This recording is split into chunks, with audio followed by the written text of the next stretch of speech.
Israel তার বর্তমান সীমানা ছাড়িয়ে প্রতিবেশী দেশ মিশর, জর্ডান, লেবানন, সিরিয়া, ইরাক, সৌদি আরব সহ আশেপাশের কয়েকটি দেশ দখল করে বিশাল এক দেশ গড়ে তুলতে চায়। একেই বলা হয় গ্রেটার ইসরায়েল।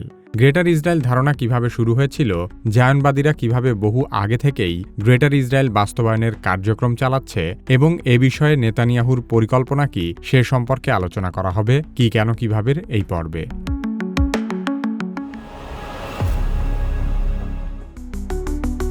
গ্রেটার ইসরায়েল ধারণার মূলত দুটি সংস্করণ রয়েছে, একটি ছোট পরিসরে আর একটি বৃহত্তর পরিসরে। বর্তমানে ছোট পরিসরে গ্রেটার ইসরায়েল প্রতিষ্ঠার কাজ প্রায় শেষ পর্যায়ে। ছোট পরিসরে গ্রেটার ইসরায়েল বলতে সাধারণত বর্তমান আন্তর্জাতিকভাবে স্বীকৃত ইসরায়েল রাষ্ট্রের সীমানার সঙ্গে দখলকৃত গোলান মালভূমি, পশ্চিম তীর ও গাজা উপত্যকা যোগ করে সমগ্র ভূমিকে গ্রেটার ইসরায়েল বলা হয়।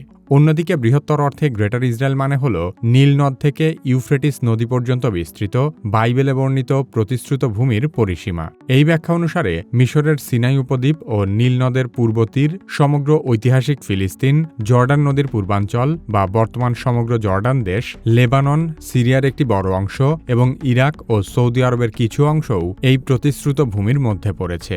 বাইবেলে আব্রাহাম বা হজরত ইব্রাহিম আলাইহিসসালামের বংশধরদের উদ্দেশ্যে মিশরের নীল নদ থেকে ইউফ্রেটিস নদী পর্যন্ত ভূমি দেওয়ার কথা উল্লেখ আছে। আধুনিক জায়নবাদের জনক থিওডর হার্জেল তার ডায়েরিতে ইঙ্গিত করেছিলেন যে ভবিষ্যৎ ইহুদি রাষ্ট্রের ভৌগোলিক সীমানা রাজা সলোমন ও দাউদের আমলের প্রাচীন ইসরায়েলের মতো বিস্তৃত হবে। এই রাজা সলোমন ও দাউদ ইসলাম ধর্মে সুলাইমান ও দাউদ আলাইহিসসালাম হিসেবে পরিচিত। সেই ধারণা বাস্তবায়িত হলে মিশর, লেবানন, সিরিয়া, ইরাক, কুয়েত, সৌদি আরব ও পুরো জর্ডান সহ বিশাল আরব ভূখণ্ড ইসরায়েলের আওতায় আসবে। ইসরায়েলের সাধারণ মানুষের মধ্যে গ্রেটার ইসরায়েল ধারণা অতীতে অতটা প্রকট ছিল না। ফিলিস্তিনি ভূখণ্ড দখল করে ইসরায়েল প্রতিষ্ঠার পর থেকে প্রথম কয়েক দশক বামপন্থী জায়নিস্টরা সীমিত ভূখণ্ডে একটি ইহুদি রাষ্ট্রকে বাস্তব সমাধান হিসেবে মেনে নিয়েছিল। তবে ডানপন্থী রিভিশনিস্ট জায়নিস্টরা শুরু থেকেই ব্রিটিশ ম্যান্ডেটভুক্ত পুরো ফিলিস্তিনকে ইসরায়েলের ভবিষ্যৎ ভূখণ্ড হিসেবে দাবি করে আসছিল। 1967 সালের 6 দিনের যুদ্ধে ইসরায়েল যখন ফিলিস্তিনের পশ্চিম তীর, গাজা, পূর্ব জেরুজালেম, গোলান মালভূমি এবং সিনাই উপদ্বীপ দখল করে নেয়, তখন গ্রেটার ইসরায়েল ধারণা নতুন শক্তি পায়। ধর্মীয় ও জাতীয়তাবাদী গোষ্ঠীগুলো একে বাইবেল প্রদত্ত অধিকার হিসেবে ব্যাখ্যা করে দখলকৃত অঞ্চলে বসতি স্থাপন করতে শুরু করে। বর্তমানে এই ধারণা ইসরায়েলের ডানপন্থী ও ধর্মীয় জাতীয়তাবাদী রাজনীতিকদের ব্যাপকভাবে প্রভাবিত করেছে। নেতানিয়াহুর নেতৃত্বাধীন জোট সরকারের কয়েকজন মন্ত্রী সরাসরি জর্ডান নদীর দুই পারেই ইসরায়েলের সার্বভৌমত্ব দাবি করেছে। ইসরায়েলের বর্তমান অর্থমন্ত্রী বেজালেল স্মোট্রিচ 2023 সালের মার্চে প্যারিসে এমন একটি মানচিত্রের সামনে বক্তব্য দেয় যাতে জর্ডান ও পশ্চিম তীরকে ইসরায়েলের অংশ দেখানো হয়। একই বক্তৃতায় সে উদ্ধতভাবে ঘোষণা করে ফিলিস্তিনি বলে আদৌ কোনো জনগোষ্ঠী নেই এবং সে পুরো ভূমির উপর ইহুদি অধিকার জোরালোভাবে দাবি করে। এমনকি সাম্প্রতিক সময়ে ইসরায়েলের সৈন্যদের ইউনিফর্মেও নাইল টু ইউফ্রেটিস প্রতীকের ব্যবহার দেখা গেছে, যা বৃহত্তর ভূখণ্ডে গ্রেটার ইসরায়েল আকাঙ্ক্ষার প্রতিফলন। জায়নিস্টরা ইতিহাস জুড়েই নানা ধাপে গ্রেটার ইসরায়েল ধারণা বাস্তবায়নের দিকে কার্যক্রম পরিচালনা করেছে।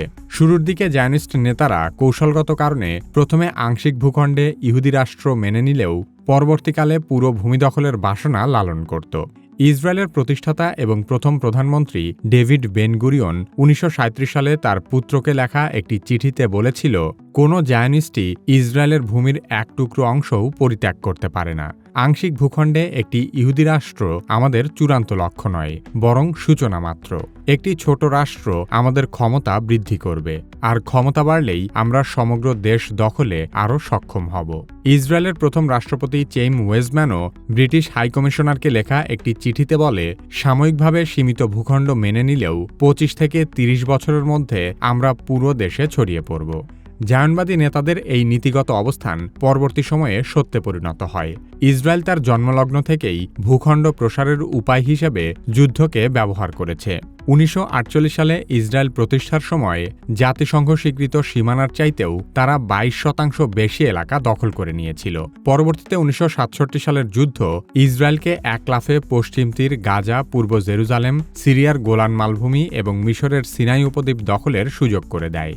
এই বিজয়কে গ্রেটার ইসরায়েল বাস্তবায়নে ঈশ্বরীয় সংকেত বলে মনে করে তারা। যদিও আন্তর্জাতিক চাপে 1979 সালে ক্যাম্প ডেভিড চুক্তির মাধ্যমে ইসরায়েল মিশরকে সিনাই উপদ্বীপ ফিরিয়ে দিতে বাধ্য হয়, তবে 1967 পরপরই গোলান মালভূমি, পশ্চিম তীর ও গাজায় অসংখ্য ইসরায়েলি বসতি স্থাপন শুরু হয়। সেই থেকে ইসরায়েল নিত্য নতুন অবৈধ বসতি গড়েই যাচ্ছে। সম্প্রতি ফিলিস্তিনি এলাকায় বহু নতুন আবাসন ইউনিট অনুমোদনের ঘোষণা দিয়ে অর্থমন্ত্রী স্মোট্রিচ বলেছিল, এতে স্বাধীন ফিলিস্তিন রাষ্ট্রের সম্ভাবনার কবর রচিত হবে। জায়নিস্টদের একটি আলোচিত এবং বিতর্কিত কৌশল হল আশেপাশের শক্তিশালী আরব দেশগুলোকে দুর্বল ও খণ্ডিত করে ফেলা, যাতে তারা কখনো ইসরায়েলের জন্য হুমকি হয়ে উঠতে না পারে। 1982 সালে ইসরায়েলের একজন কৌশলবিদ ওডেড ইনিয়ন তার একটি প্রবন্ধে বলে, ইসরায়েলকে সামরিক অর্থনৈতিক দাপট বজায় রাখতে হলে আশেপাশের আরব রাষ্ট্রগুলোকে বিভক্ত করে ক্ষুদ্র জাতিগত বা সম্প্রদায়ভিত্তিক রাষ্ট্রে পরিণত করতে হবে। উদাহরণস্বরূপ, লেবাননকে খ্রিস্টান মারোনাইট রাষ্ট্র ও মুসলিম রাষ্ট্রে ভাগ করতে হবে। সিরিয়াকে সুফি, আলাউই, সুন্নি, কুর্দি ইত্যাদি ছোট ছোট টুকরায় ভাগ করতে হবে এবং ইরাককে শিয়া, সুন্নি, কুর্দি রাজ্যে ভাগ করে তাদের প্রত্যেককে দুর্বল করে দিতে হবে, যাতে তারা ভবিষ্যতে ইসরায়েলের জন্য সুবিধাজনক মিত্র ছায়া রাষ্ট্রে পরিণত হয়। এই ধারণা পরবর্তীতে ইয়োনন পরিকল্পনা নামে পরিচিতি পায়। 1970-80 দশকে লেবাননের গৃহযুদ্ধ ও 1982 সালে ইসরায়েল লেবাননে আক্রমণের সময় মারোনাইট খ্রিস্টানদের একটি আলাদা রাষ্ট্র গঠন করতে পৃষ্ঠপোষকতা করেছিল। ইসরায়েল বহু বছর ধরে সিরিয়ায় শত শত বিমান হামলা চালিয়েছে এবং দক্ষিণ সিরিয়ায় নিরাপত্তা অঞ্চল তৈরির চেষ্টা করেছে। 2024 সালে সিরিয়ার গৃহযুদ্ধে প্রেসিডেন্ট বাশার আল আসাদের পতনের পর ইসরায়েলি ট্যাঙ্ক দ্রুত সীমানা পেরিয়ে সিরিয়ার ভেতরে ঢুকে পড়ে এবং গোলান মালভূমি লাগোয়া সিরিয়া ভূখণ্ডে একের পর এক সামরিক ঘাঁটি স্থাপন করতে থাকে। ধারণা করা হচ্ছে, দক্ষিণ সিরিয়া জুড়ে দাউদ করিডর নামে একটি সম্ভাব্য করিডর তৈরি করে ইসরায়েল হয়তো এই অঞ্চলে স্থায়ী প্রভাব রাখতে চাচ্ছে, যাতে ভবিষ্যতে সরাসরি সিরিয়ার ভূখণ্ড দখল করতে ইসরায়েলের সুবিধা হয়। নেতানিয়াহুর রাজনৈতিক জীবনের দিকে তাকালে দেখা যায়, বহুকাল আগে থেকেই সে গ্রেটার ইসরায়েল ধারণা পোষণ করে আসছে। যদিও অতীতে নেতানিয়াহু সরাসরি গ্রেটার ইসরায়েল শব্দটি উচ্চারণের বিষয়ে সতর্ক ছিল, কিন্তু 2025 সালের আগস্টে নেতানিয়াহু প্রকাশ্যেই গ্রেটার ইসরায়েল ধারণার প্রতি সমর্থন জানিয়েছে। নেতানিয়াহুর বাবা বেনজিয়ন নেতানিয়াহু ছিল জেবোটিনস্কি মতাদর্শে বিশ্বাসী এক বুদ্ধিজীবী, যার প্রভাব বেনিয়ামিন নেতানিয়াহুর উপর গভীরভাবে পড়েছে। নেতানিয়াহু 1993 সালে তার লেখা আ place among the Nations, Israel and the world বইতে দাবি করে, প্রথম বিশ্বযুদ্ধের সময় পশ্চিমা বিশ্ব ইহুদিদের যে স্বদেশ দেওয়ার প্রতিশ্রুতি করেছিল তা পুরোপুরি রক্ষা করা হয়নি। তার মতে আসল প্রতিশ্রুতি ছিল জর্ডান নদীর উভয় পার সহ সমগ্র প্যালেস্টাইন ইহুদিদের রাষ্ট্র হবে, যদিও নেতানিয়াহুর এই দাবি পুরোটাই ভিত্তিহীন। 2024 সালের মাঝামাঝি ইসরায়েলের নিরাপত্তা মন্ত্রিসভা গাজা সিটি পুনর্দখল করার পরিকল্পনা অনুমোদন দেয়। 2025 সালের আগস্টে ইসরায়েলের গোয়েন্দা সংস্থা মোসাদের প্রধান দাভিদ বার্নেয়া কাতারের আমিরের সাথে বৈঠকে স্পষ্ট জানিয়েছে, হামাসকে পরাজিত করার জন্য নয়, বরং সেখানে ইসরায়েলের স্থায়ী উপস্থিতি গড়ে তোলার জন্য গাজা দখলের পরিকল্পনা চলছে।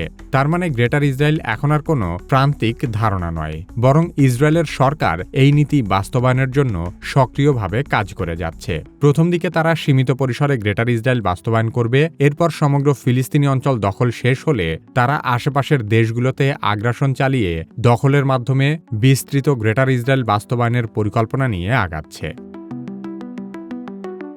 বর্তমান সময়ে এআই না শিখলে আপনি নিশ্চিতভাবেই পিছিয়ে পড়বেন।